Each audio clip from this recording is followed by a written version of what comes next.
আফ্রিকার জলবায়ু। আফ্রিকার ভূমিরূপের বৈচিত্র্য জানা হলো, নদ নদী জানা হলো, এবার জানবো জলবায়ু সম্পর্কে। আফ্রিকা মহাদেশের জলবায়ু ও স্বাভাবিক উদ্ভিদের বৈচিত্র্যের কারণ। অক্ষরেখা, সমুদ্র থেকে দূরত্ব, সমুদ্র স্রোত এবং উচ্চতা। প্রথমেই অক্ষরেখা। নিরক্ষরেখার কাছাকাছি উষ্ণতা বেশি অনুভূত হয়। নিরক্ষরেখা থেকে যত মেরুর দিকে যাওয়া যায়, সূর্যের তির্যক রশ্মির কারণে উষ্ণতা তত কমে। আফ্রিকার প্রায় মাঝখান দিয়ে নিরক্ষরেখা বয়ে গেছে। তাহলে আফ্রিকা মহাদেশের ক্ষেত্রে অক্ষরেখার অবস্থান জলবায়ুর উপর কিরূপ প্রভাব ফেলবে?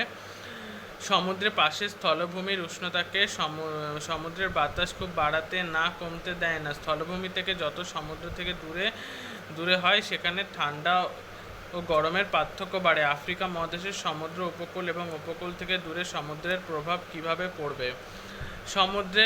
সমুদ্র স্রোত। সমুদ্রের মধ্যে দিয়ে যে বিপুল জলরাশি স্রোত বয়ে চলে, তা হলো সমুদ্র স্রোত। সমুদ্র স্রোত উষ্ণ বা শীতল দুই হতে পারে। আফ্রিকা মহাদেশের বিভিন্ন দিক থেকে উষ্ণ বা শীতল সমুদ্র বা স্রোত প্রবাহিত হয়। উচ্চতা বাড়লে উষ্ণতা কমে যায়। প্রতি 1 কিমি উচ্চতা বাড়লে বাতাসের উষ্ণতা গড়ে 6.4 ডিগ্রি সেলসিয়াস হারে কমে।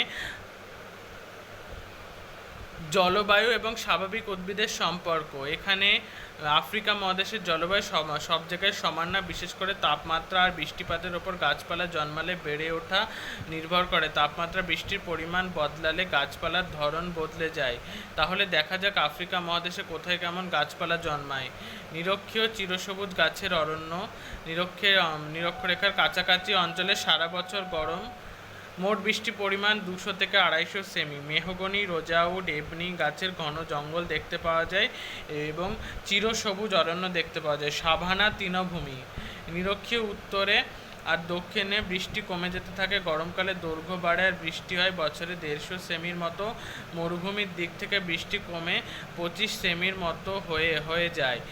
মোটামুটি গরম আর কম বৃষ্টিপাতের জন্য বড় বড় গাছের সংখ্যা কম। আর তার বদলে লম্বা ঘাসের প্রান্তর চোখে পড়ে। দিগন্ত বিস্তৃত ঘাস জমির মধ্যে অ্যাকাশিয়া আর বাওবাব জাতীয় গাছ দেখতে পাওয়া যায়। ভূমধ্যসাগরীয় উদ্ভিদ। আফ্রিকার একেবারে উত্তর এবং দক্ষিণ পশ্চিমে ভূমধ্যসাগরীয় জলবায়ু দেখতে পাওয়া যায়। উদ্ভিদ দেখতে পাওয়া যায়। সারা বছর 50 থেকে 100 সেমি বৃষ্টিপাত হয়। গরমকালে বৃষ্টিহীন থাকে। পাতায় মোমের আস্তরণ দেখা যায়। জলপাই ও আখরোট প্রভৃতি গাছ ভালো হয়। উষ্ণ মেরু উদ্ভিদ। সাহারা, কালাহারি, নামিব মরুভূমিতে বৃষ্টি না হয় বললেই চলে। দিনের তাপমাত্রা ভীষণ বেশি, রাতের তাপমাত্রা সেই তুলনায় কম। কাটা গাছ, ঝোপঝাড় গাছ দেখা যায়। গাছগুলির নিচে শরীরের জল ধরে রাখে নানাভাবে। নাতিশীতোষ্ণ তৃণভূমি বা ভেড। আফ্রিকা মহাদেশে কালাহারি মরুভূমি আর ভারত মহাসাগরের ধারে উপকূল অঞ্চলে শীতকালে বেশ ঠান্ডা পড়ে, গরমকালে মোটামুটি গরম। শীত গ্রীষ্মের তাপমাত্রার মধ্যে পার্থক্য খুব বেশি। এখানে মরু অঞ্চলের থেকে একটু বেশি বৃষ্টি হয়। উঁচু পাহাড়ের ঢালে পপলার, উইলো এইসব গাছ দেখা যায়। সমভূমি এলাকার ছোট খসখসে সবুজ গাছ দেখা যায়। এই তৃণভূমিকে ভেড বলা হয়। আরও আছে মৌসুমি পর্ণমোচী গাছের অরণ্য এবং পূর্ব উপকূলীয় উষ্ণ নাতিশীতোষ্ণ বা চীন দেশীয় উদ্ভিদ দেখতে পাওয়া যায়।